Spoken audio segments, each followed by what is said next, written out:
তো ও বললো কি আচ্ছা ঠিক, তার কিন্তু কোনো কিছুর অভাব ছিল না। তো ওখানে যাওয়ার পর সে আনলো, আমিও আনলাম। তো প্রথমবার আমি আমার হাজবেন্ডকে নিয়ে যাই, আর তখন ওর হাজবেন্ডের সাথে ফার্স্ট আমাদের দেখা তাদের বাসায়। ওকে, তার হাজবেন্ডের সাথে দেখা, তো সে তো মানে ওরকম ভাবেই খুব, দেখতেও খুব হ্যান্ডসাম ছিল। তো ওখানে ফার্স্ট দেখা, আমি আর ততটা তাকে ইয়ে করিনি। কথা বলতেছি কোথায় যাবেন, তখন ও আমাকে ভাবি ভাবি বলতেছে, ভাবি আপনার এই কাজটা আপনার কি করতে পারবেন, কি করেন না করেন আপনারা আর কোনো কাজ খুঁজে পান না। মানে আমাদের প্ল্যান ছিল নতুন একটা বিজনেস করা, রাইট? সেটা হোস বা হোম কেয়ার কিছু ইয়ে করে। আচ্ছা, লতার হাজবেন্ডের নামটা কি ছিল? মাসুদ। মাসুদ। মানে মাসুদ আপনাদেরকে বলছে ভাবি কি সব করতে চান, এগুলো তো পাবেন না করেন, আপনি তো কিছু বুঝি না। বাট মাসুদ আপনার দৃষ্টিতে প্রথম দেখাতে হ্যান্ডসাম ছিল।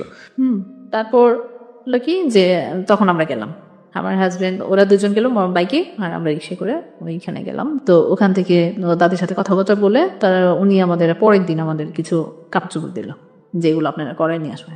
তো আস্তে আস্তে দেখা যায় সেই বেশি করতো, আমি এটা নিয়ে আমি এত লুক পাবো কোথায়, আমি কম রাখতাম, আমি নিজে করতাম। তারপরে আমার এখানে একটা মেয়ে ছিল, ওকে দিয়ে করাতাম। তো যাই হোক, এরকম করতে করতে এটাও শেষ পর্যন্ত দেখা যায় যে মানুষ ঠিক মতো করতো না, অনেক প্রেশার পড়ে যেত। তারপর আস্তে আস্তে এগুলো করতে করতে তাদের সাথে একটা সম্পর্ক তো ভালো হয়েই গেল। পরে আস্তে এই ব্যাপার নিয়ে লতার সাথে আমার অনেকদিন ধরে ফোনে যোগাযোগ নেই। কি ব্যাপার, ফোনে কথা বলতে একদিন ফোন দিলাম, ফোন দেওয়ার পরে তার হাজব্যান্ড ধরলো। ওকে, তার পার্সোনাল নাম্বার, হ্যাঁ নাম্বার ছিল না, তো ও ধরলো। মাসুদ ধরার পরে তো আমি বললাম যে লতা কোথায়, বললো যে কেন, ওর দরকার কি, বলতেছি একটু দরকার আছে। তো বলে যে আমার কাছে বলা যায় না, আমি কি আপনার কাছে কি বলবো, আমি ওকে একটু দেন, ও তো বাবার বাড়িতে চলে গেছে। আমাকে বাবার বাড়িতে চলে গেছে, ও তো কালকেও আসলো। তা বললো যে কত কিছু হয় আমাদের মধ্যে, তা বলে কি আমি কি আপনার সাথে কথা বলতে পারি। মাসুদ আপনাকে বলছি যে আপনার সঙ্গে কথা বলতে পারে কিনা। পারি ওকে, কিনা। তখন আমি বললাম যে আপনি আমার সাথে কি একটু কথা বলবেন, না আপনাকে না, আপনার সাথে কথা বলতে ভালো লাগে, তো কথা বলতে ভালো লাগে, আপনাকে ভালো লাগে এসে। আমি কি উল্টাপাল্টা কথা বললেন ভাইয়া, আপনি এগুলো এগুলো কি করছেন বলা আপনার মানায়। তারপরে বললো যে মানায় না কেন, আপনি এত কথা বলেন কেন, আমি যেটা বলতেছি এটা আপনি একটু শুনলে সমস্যা কি। আমি সমস্যা কোনো কিছু না, কিন্তু এই কথাগুলো আমার শুনতে ভালো লাগে না, আমি এটা শুনতে চাই না। তো আমার কেন যেন প্রথম ফোনেই এই ধরনের কথাবার্তা হতো? হ্যাঁ হ্যাঁ। ওকে, তো আমি ভয় পেয়ে গেছিলাম। এই যে আপনারা দেখা করলেন, দেখা হওয়ার কতদিন পরে ফোনে কথা হচ্ছে? প্রায় 3-4 মাস পরে। 3-4 মাস পরে ফার্স্ট ফোনে আপনার সঙ্গে ভাবে কথা হ্যাঁ হচ্ছে? বলে আমি কি আপনার সাথে, মানে আমি মানে শুধু এতটুকু বললাম, আমি কি আপনার সাথে কথা বলতে পারি। কি কথা বলবেন আপনি, যে না আপনার বিজনেস সম্পর্কে এই ধরনের কথাগুলাই বলছিল তখন। তো তার ব্যালেন্স শেষ হয়ে গেল, তো অফিসে চলে গেল। সে অফিসে যাওয়ার পথে সে আবার আমাকে ফোন দিল, হ্যাঁ ব্যালেন্স করে, আমার মোবাইলে তখন ব্যালেন্স শেষ হয়ে গেছে। আচ্ছা এখন বলতে চাচ্ছি, আমি কি বলবেন আপনি বলেন, কেন আপনার সাথে আমার একটা জরুরি কথা আছে। আপনাকে তো আমি অনেক দিন যাবত চিনি, অনেক দিন যাবত দেখি, আমাকে দেখেন চিনবেন না কেন, আপনার ওয়াইফের সাথে আমার একটা ভালো সম্পর্ক। তখন কিন্তু তার ফ্যামিলির মানুষ আমার বাসায় আসা যাওয়া করতো না, এটা অনেক পরে ওইটা হয়েছে। ওর সাথে পরিচয় আমার ভালো আছে, আমাকে তেমনি দেখবিনি, আমার দোকান থেকে ওকে প্রায় সময় নিয়ে যান, তার সাথে দেখা হবে না। তো এই 2 দিন জাস্ট এতটুকুই, প্রায় সপ্তাহখানেক যাওয়ার পরই তো কথা বলতে বলতে একদিন বললো কি অফিসে যাওয়ার সময় আমার মোবাইলে আবার ব্যালেন্স করলো, মোবাইলে এগুলো জিজ্ঞেস করার পরে এগুলো জানি ব্যালেন্স শেষ হয়ে গেলো, ব্যালেন্স করে তারপর বললো কি যে এই ফার্স্ট তার কাছ থেকে কখনোই আমি মানে কোনো জিনিস, আমার এই জিনিসটা খুব খারাপ লাগতো, কারোর কাছ থেকে কোনো কিছু নেওয়াটা সবচেয়ে বেশি খারাপ লাগে এগুলো। তো উনি যখন এটা করলো আমার খুব রাগ হলো, যে আপনি এটা করলেন কেন, আমি কি আপনাকে বলছি কি না, আপনার ব্যালেন্স শেষ হয়ে গেছে, আমার সাথে কথা বলে জন্য দিলাম। আমি বললাম যে আপনি যদি আমার সাথে কথা বলতে চান এটা আপনি কখনো করবেন না। আপনি অনেক প্রেস্টিজিয়াস আপনার জায়গা থেকে, আমরা বুঝতে পারছি আপনার কথা, কিন্তু একটা প্রশ্ন এসেই যায় যে আপনি যদি কারো কাছে বিজনেসের কথা জিজ্ঞেস করেন, সেটার জন্য 2 মিনিট সময় লাগে, 3 মিনিট সময় লাগে, কিন্তু কথা বলতে বলতে গিয়ে আপনাদের ব্যালেন্স শেষ হয়ে যাচ্ছে এবং সে আপনাকে ফ্লেক্সিলোড করে দিচ্ছে। নিশ্চয়ই এটা প্রথম দিনই দেয়নি, কয়েকদিন পরে দিয়েছে। একদিন পরে। এই সময়টা আপনারা কি ধরনের কথা বলেন? এই যে আপনার বিজনেস কেমন চলতেছে, ওটা যে করতেছে, এগুলো কোনো কথা হলো, এগুলো কোনো কাজ হলো, এটা কি করেন, এটা না করে অন্য কিছু করতে পারেন না, যেটা করতেছেন ওইটাই ভালো করে করেন, ওইটাই মনোযোগ দিয়ে করেন। যাই হোক, তো কয়েকদিন যাওয়ার পরে উনি আমাকে সরাসরি বলে যে আপনাকে না আমার খুব ভালো লাগে। এখন মানুষ তো কেউ তো ভালো লাগতেই পারে, তো না আমি ওইভাবে না, আপনাকে আমার অনেক ভালো লাগে। তো তখনই আমাকে সে প্রপোজ করে। প্রপোজ একটা সরাসরি বলে, কি প্রপোজ করে? সরাসরি বলে আই লাভ ইউ। মানে উনি এই কথাটা বলার পরে আমি কেমন একটু শর্ট খেয়ে যাই, আসলে এটা কি ব্যাপারটা। তখন আমি একটা জিনিস কি, মানে লতা যে আমাকে বলতো যে তার হাজবেন্ড বিভিন্ন মেয়েদের নিয়ে ঘোরাঘুরি করতো, সেইটা ধরার জন্য, সেটা বোঝার জন্য তার এই কথাটা সাথে সাথে তো কোনো রিয়েক্ট করি না, পরবর্তীতে পরে অনেক পরে তখন আমি এটা অ্যাকসেপ্ট করি, তাকে শুধু একমাত্র বোঝার জন্য, আসলে কি সে এরকম টাইপের মানুষ, কিন্তু তার সাথে কোনো সম্পর্ক করার মতন। মানে আপনি টেস্ট করতে চাচ্ছেন? করতে চাচ্ছেন। তার আগে আমি আপনাকে কিছু কোশ্চেন করতে চাই। প্রথম কথা হচ্ছে যে আপনার হাজবেন্ড কি আপনাকে এই লাভ ইউ বা থাকে না অনেক রোমান্টিক হয়, আপনার হাজবেন্ডরা কখনো লাভ ইউ বলা বা ওই জাতীয় একটা রোমান্টিসিজমের মধ্যে নিজেকে নেওয়া, এগুলো কখনো করতে? এই জিনিসটাই আমি তার কাছে মিস করতাম, কারণ যে বয়সটাতে আমার বিয়ে হয়েছে ওইটা তো মানে ওরকম পরিপক্ক ছিল না। ডিফারেন্সটা কত ছিল, কত বছরের ডিফারেন্স ছিল আপনাদের মধ্যে? তার সাথে আমার প্রায় 12-15 বছরের ডিস্টেন্স। 12 থেকে 15 বছরের গ্যাপ। প্রিয় শ্রোতা, লুবনার বয়স যখন 18 বছর তখন তার বিয়ে হলো, একেবারেই বলা যেতে পারে যে বিয়ের প্রাথমিক বয়স। এবং এখন ও যেটা বলছে যে রোম্যান্টিসিজমের জায়গাটাতে আমি হাজবেন্ডকে কখনো পেতাম না। সাইমultaneously লাইফের এই যে জায়গাটি, সেখানে এসে আপনারা বুঝতেই পারছেন যে মোটামুটি ঘটনা আজকে কোন দিকে যাচ্ছে। কিন্তু আমরা বারবারই বলে থাকি যে আসলে ঘটনা জাজ করলেও শেষ পর্যন্ত অপরাধ কোথায় গিয়ে দাঁড়াবে উই কান্ট ইভেন ইমাজিন। তো আমরা সেই জায়গাটায় যেতে চাই। ছোট একটা বিরতি নিচ্ছে আমরা, ঠিক 12:06 আমরা আবারও ফিরে আসবো। বিরতির ঘন্টা যেহেতু বেরিয়ে গিয়েছে, আমরা ফিরে এসে লুবনার জীবনের যে অপরাধ এবং ভুল, আমরা সেই ব্যাকগ্রাউন্ড আবিষ্কার করেছি। এবার অপরাধ এবং ভুলের মুখোমুখি হব, সেটার জন্য অপেক্ষা করুন মাত্র কয়েক মিনিট। ঠিক 12:06 আমরা ফিরে আসছি। আপনারা সবাই শুনছেন যাহা বলিব সত্য বলিব, এবিসি রেডিও FM 90.2-এ। আরজি কিবরিয়া রয়েছে আপনার সঙ্গে, লুবনা রয়েছে সত্যের আসনে। ফিরছে একটু পর, সাথেই থাকবেন।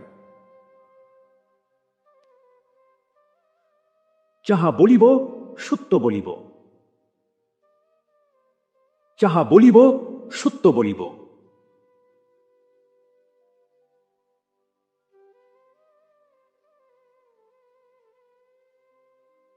প্রিয় শ্রোতা, 12:06 হচ্ছে সময়। আমরা সংবাদের বিরতির পরপরই আবারও ফিরে এসেছি যাহা বলিব সত্য বলিবতে। আপনি শুনছেন আরজি কিবরিয়াকে, এবং আরজি কিবরিয়ার সঙ্গে রয়েছে আরজি কিবরিয়া টিম, আরজি সুমন ও সাউন্ড এডিটর মঞ্জু। এবং আমাদের সঙ্গে আজকে সত্যের আসনে রয়েছে লুবনা, তার জীবনের অপ্রিয় সত্যগুলো নিয়ে।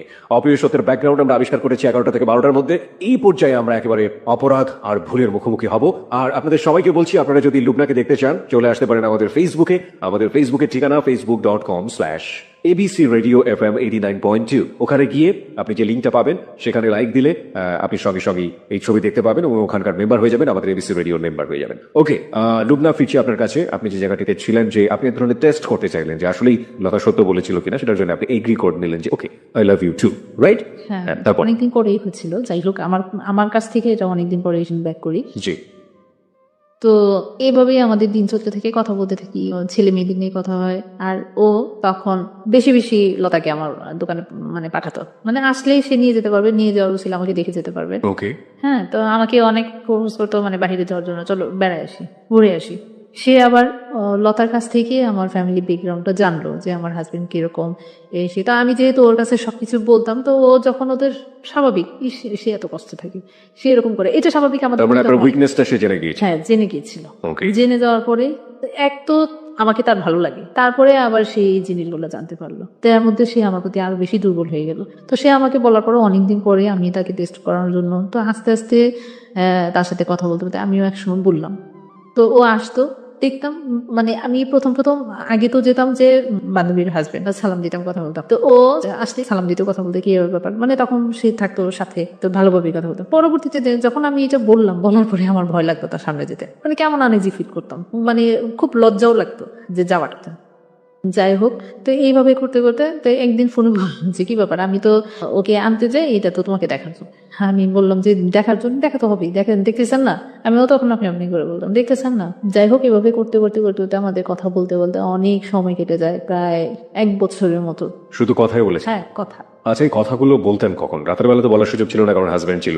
যখন দোকানে থাকতাম, দোকানের সময়টা বলতেন? অফিসে থাকতো। ওকে, তখন ফোন করতাম দিনের বেলাতেই? হ্যাঁ, দিনের বেলা। ওকে, আবার নটা শেষ করে কাছে পাইতাম, বাসায় যেতেন? হ্যাঁ, বান্ধবী মানে হ্যাঁ, 1 বছরের মধ্যে তাদের ফ্যামিলি ভাবে সম্পর্কটা এমন ভাবে হয়েছে, মানে নিজেদের রক্তের সম্পর্ক মনে হয় নিজেদের আত্মীয়তার মধ্যে। এর মধ্যে লতা আপনাকে কোনো সন্দেহ করে না? না, সে কখনোই আমাকে কোনো ব্যাপারে মানে সন্দেহ করতো না। এই যে একসাথে কথা বলতেছি, অনেক সময় দেখা যায় না যে ভালোবাসি আমরা একজন আরেকজনকে, এই যে কথা বলতেছি, অনেক সময় সে আমাকে একটা মানে আদরের ভঙ্গিতে একটা কথা বললো, কি গো তুমি কি, মানে একটু আদরের ভঙ্গিতে কথা বললো। তো তখন লতা নাই, ও তো মানে বিশ্বাস করে বিলিভ করে, ওই যে আমরা ড্রয়িং রুমে বসে আছি, টিভি দেখতেছি, যখন তাদের বাসায় গেলাম, বাসায় যাওয়া আসা শুরু হলো, ও যখন চলে যেত তখন ও এসে আমার হাতটা ধরতো বা কথা বলতো, এরকম মানে কথা বলতাম একজনের, মানে ওরকম ভাবেই কথা বলতো। মানে লতা পাশের রুমে থাকা অবস্থায় এই কাজটা হতো? হ্যাঁ, তো ওরকম ভাবে কোনো ওরকম খারাপ কোনো কথা ওর তখন আমাদের মধ্যে হতো না, ওরকম ভাবে করতো না। আপনি যেটা বলছিলেন যে আপনি প্রথমে টেস্ট করার জন্য আপনি এগ্রি করে ফেলেন যে ঠিক আছে আমিও লাভ করি, কিন্তু 1 বছরের সম্পর্কের কথা বলছেন? 1 বছরের টার্গেটটা ওরকমই, তখনও কিন্তু ওরকমই ছিল। 1 বছর ধরে এরকম? হ্যাঁ, আমার টার্গেটটা আসলে আমি ওরকম ভাবে একটু স্ট্রংলি, মোটামুটি মানে একটু স্ট্রং ছিলাম। আর আরেকটা ব্যাপার হচ্ছে কি, যেহেতু আমি মেরিড পার্সন, আমার বাচ্চা আছে, হাজবেন্ড আছে, এগুলো নিয়ে কথা সবসময় এই মাথায় থাকতো, এটা যে আমি একটু কনফিউশন থেকে আমাদের শ্রোতাদেরকে দূরে নিয়ে আসতে চাই। প্রত্যেকটা সম্পর্কের একটা গোল থাকে। আপনারা দুজন যখন কথাবার্তা বলতেন পরস্পরের প্রতি, আপনাদের সম্পর্কের লক্ষ্যটা কি ছিল? মানুষ টেস্ট করে আপনার লাভটা কি হবে? একটা যেটা যে তার ওয়াইফ তো তাকে আপনার চেয়ে অনেক ভালো জানে, সেটা আপনার বিলিভ টেস্ট করার কোনো দরকারও নাই। ইনফ্যাক্ট এই জিনিসটা আপনি করছেন, লাভটা কি হচ্ছে? আস্তে আস্তে দেখতে দেখতে তার অ্যাটিটিউড গুলা, তার কথাবার্তা গুলা, তার সে যে কাজ করতেছে, এগুলা দেখে দেখে আমার নিজের কাছেই মনে হয় যে আমি নিজে থেকেই তাকে টেস্ট করবো কি আমি নিজেই তার প্রেমে পড়ে গেছি। ওকে, নিজে আপনি তার প্রেমে পড়ে গেলেন এবং এটা বছর খানেকের মধ্যেই। আচ্ছা, কিন্তু প্রেমে পড়ার আগে আপনি তো আপনার লিমিটেশন গুলো জানতেন যে আপনার একটা সংসার আছে, আপনার হাজবেন্ড আছে, আপনার বাচ্চা আছে দুটো, এবং তারও তো সংসার আছে। দুজনেই আপনার সম্পর্কে খুব ভালো জানতেন, কিন্তু আপনারা কি চাইতেন?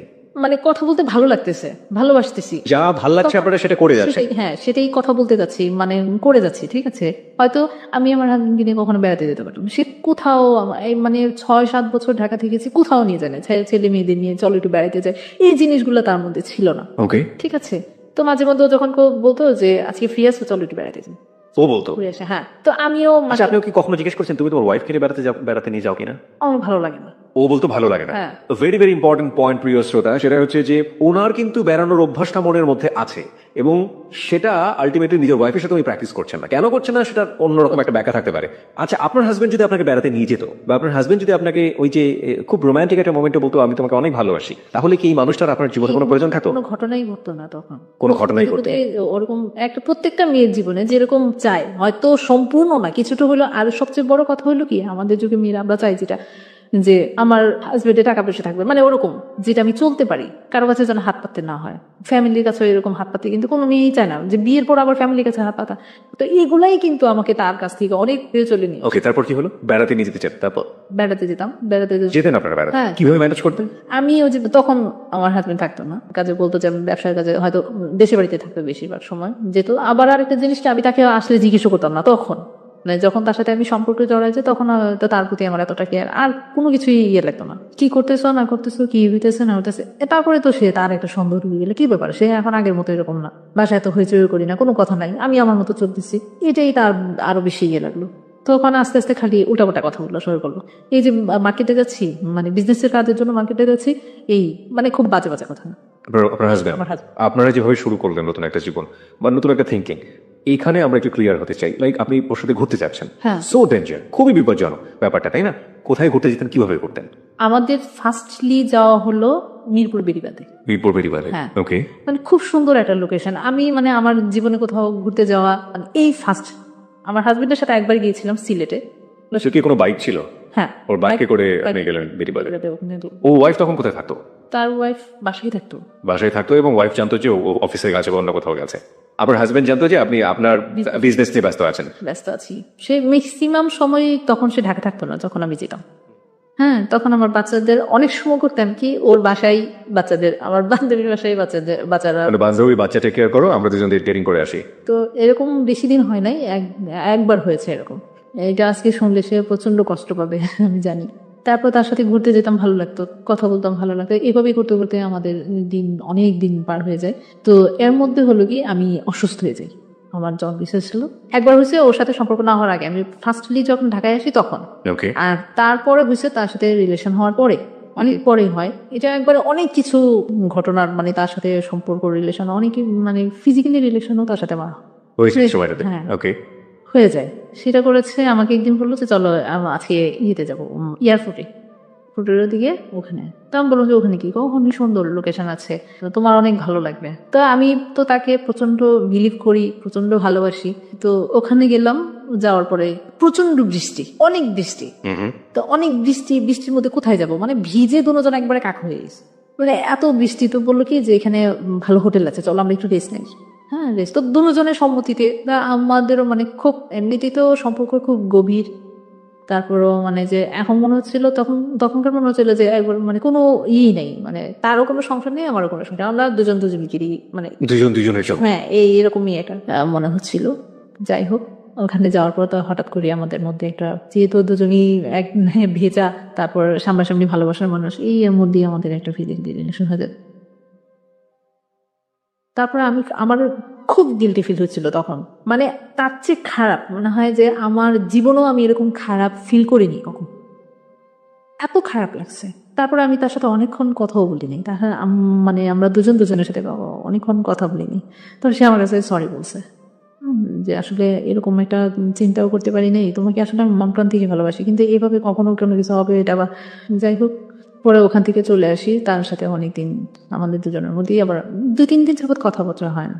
পরে আবার সেই ফোন দিল, তো এই আস্তে আস্তে আস্তে আস্তে আবার কথা শুরু হলো। তখন এয়ারপোর্ট থেকেই মানে বেড়াতে যেতাম কম, অ্যাক্সিডেন্টলি কখনো যদি কোনো কিছু হয়। তো এর মধ্যে আবার কি যে আমি আমার হাজবেন্ডের সাথে যে কথাবার্তা বলি না আগের মতো এরকম না, আর তখন মনে হচ্ছে একটু আরো বেশি তার সাথে আমার সম্পর্কটা আরো খারাপ হয়ে গেল। হাজবেন্ডের সাথে? হ্যাঁ, হাজবেন্ডের সাথে আরো খারাপ হয়ে গেল। মানে একটা হচ্ছে যে মানুষ যখন আরেকটার প্রতি ভালোবাসা বা যে কোনো একটাতে পড়ে যায় তখন মনে হয় যে এই সমস্যাগুলো হয়। তো এতদিন পর্যন্ত জ্ঞান করে তার কোনো কিছু করতে পারি না, এখন আবার এরকম তার মধ্যে মানে কোনো কিছুই। আর সেই খুঁটিনাটি অনেক কিছু খুঁজতো, কারোর সাথে কথা বললে যদি আমার কোনো কাজিনরা ফোন দেয় কথা বলে, আবার ধরেন দোকানে অনেক মহিলারা আসে, অনেক সময় দেখা যায় কি তারা বাসায় গিয়ে কোনো একটা জিনিস প্রয়োজন করলো, তার হাজবেন্ড ফোন দিয়ে আমাকে ফোন করলো, এটা স্বাভাবিক হতেই পারে। তো যখনই কেউ যদি ফোন করতো সে আবার কন্টিনিউ আমার মোবাইল চেক করতো। হাজবেন্ড আপনাকে সন্দেহ করা শুরু করলো? হ্যাঁ, যখন আমার ফোন ইউজ করলাম, ফোন নিলাম আমি, তখন থেকেই তার এই জিনিসটা মানে খুব ইয়ে হয়েছে যে সন্দেহ করতো যে মানে তখন তুই তো খাড়ির মধ্যে চলে, তুই কোথায় গেছিলি, ওই যে এখানে গেছিস, ওই যে মার্কেটে যাস। অনেক সময় দেখা যাচ্ছে সে থাকে না, আমাকে মার্কেটে যেতে হয় একাই কোনো কিছু প্রয়োজন করলো, গিয়ে পুরুষ মানুষের সাথে গেছলে এই করতে বাচ্চা বাচ্চা কথা বলতো, ঝগড়াঝাটি হতো, হ্যাঁ গায়ে হাত তুলতো, গায়ে হাত দিত। কি সেই কন্টিনিউ তার একটা অভ্যাস ছিল কি একটা থাপ্পড় দেবে, মানে থাপ্পড়টাতে লাগতো অনেক, মানে এমন ভাবে গায়েগুলো হাত দিত কিন্তু এগুলো কারোর দেখানোর মতো না, বোঝানোর মতো না, কিন্তু আমি খুব মানে ব্যথা পেতাম, বলতাম যে অনেক সময় কান্নাও করতাম। আমি কি এইভাবে মানুষকে বাচ্চাদের সামনে কখনো এরকম করেছো? হ্যাঁ, বাচ্চাদের সামনে এগুলো করছো? নিজের বাচ্চাদের সামনে কিভাবে কথা বলতে হয় সেটাই কি জানে না। এই যে ব্যাপারটা যেটা আপনাদের মধ্যে সম্পর্ক ধীরে ধীরে ধীরে ধীরে হাতাহাতির পর্যায়ে চলে আসছে, এই সময়টাতে তো মাসুদ আপনার জীবনে একেবারে অতপ্রতভাবে জড়িয়ে গেছে। আমি যদি আপনাকে ফ্র্যাঙ্কলি আপনার কাছ থেকে জানতে চাই, আপনার জীবনে লাভ কি এটাই, মানে লাভ ফার্স্ট লাভ বলতে কি এই মাসুদই ছিল? এর আগে আপনি কোনো ছেলের সাথে প্রেমে পড়েননি? না, সুযোগই হয় না। একটা মেয়ে একটা ছেলেকে লাভ করছে যখন তার বেবি হয়ে গেছে, যখন তার সংসার হয়ে গেছে, তার আগে সুযোগ হয়নি কিংবা মন থেকে ফিলই করেনি। তার জীবনে ফার্স্ট লাভ, চিন্তা করে দেখুন, যারা এখানে শুনছেন যারা অনেকে ম্যাচিউর, তারা জানেন যে জীবনের প্রথম লাভের প্রতি, ভালোবাসার প্রতি এফেকশনটা কতটা তীব্র হয়। আর এখানে এফেকশন প্লাস কত ধরনের অপরাধ, ভুল এবং একই সাথে কনফিউশন, অনিশ্চয়তা, কত কি যুক্ত হয়েছে এটার সাথে। হ্যাঁ, তারপর কি হলো? তারপরে আস্তে আস্তে সে তাকে যখন জানাতাম, সে এই যখনই আসতো কি করতো না করতো আমার কাছ থেকে আবার জানতো, জানলে সে এখানে অনেক কথা বলতো, কি করতেছো তুমি, থাক কোনো কথা বলো না, আমাকে বোঝানোর চেষ্টা করতো। মানে হাজবেন্ডের ব্যাপারগুলো আপনি মাসুদের কাছে বলতেন? ওকে। আর তার সাথে সম্পর্ক হওয়ার পরে এমন কোনো কথা নাই যে সে জানে না আমার, মানে সবকিছু। আমি আরেকটা ব্যাপার কি, তাকে ভালোবেসেছি এমন ভাবে আমি কোনো কিছু তার কাছে গোপন করতে পারতাম না, কোনো কথা বলে যে না বলে থাকতেও পারতাম না। একটা জিনিস যেটা বলার দরকার ঠিক বলা, মানে ওটাও মানে শেয়ার করতাম, বলতাম, সেও বলতো এরকম। মানে সেও মনে হয় যে বাসায় বেশি সে তার কথা এমন কথা আমি জানি, তার ওয়াইফ মনে আজ পর্যন্ত জানেন। মানে আমি যেরকম ভাবে চেয়েছিলাম আমার একটা লাইফ পার্টনার, সেও মনে হয় এরকম ভাবে এটা চেয়েছে, সে সবসময় বলতো। ওকে, তার ওয়াইফ কি তার লাভ ম্যারেজ ছিল? তার ওয়াইফের সাথে তার লাভ ম্যারেজ ছিল। এটা কেমন ধরনের লাভ ম্যারেজ আরেকটা বলি, সে ওয়াইফ তাকে পছন্দ করতো কিন্তু সে আসলে একটা চাপে পড়ে বিয়েটা করছে, যেটা আমি it was his point of view, মানে সে আপনাকে হয়ে বলেছে, but it was love marriage. Okay fine, আমরা এটা জাস্টিফাই করতে যাবো না, বাট এটা লাভ ম্যারেজ ছিল। ওকে, নেসেসিটি নোজ নো ল, প্রয়োজন কোনো আইন মানে না, নিয়ম মানে না, ঠিক জানি না, তবে সেই প্রয়োজনটা যদি নন এথিক্যাল হয়, সেই প্রয়োজনটা যদি অন্যায় হয়, সেই প্রয়োজনটা যদি এমন হয় যে কারো কাছে সেটা নিজেকে গিলটি, দোষী এবং অপরাধী করে দেবে নিজের বিবেকের কাছে, তবে সেই প্রয়োজনের কাছ থেকে দূরে থাকাটাও কিন্তু অনেক বড় একটা প্রয়োজন। হ্যাঁ, তারপর কি হল?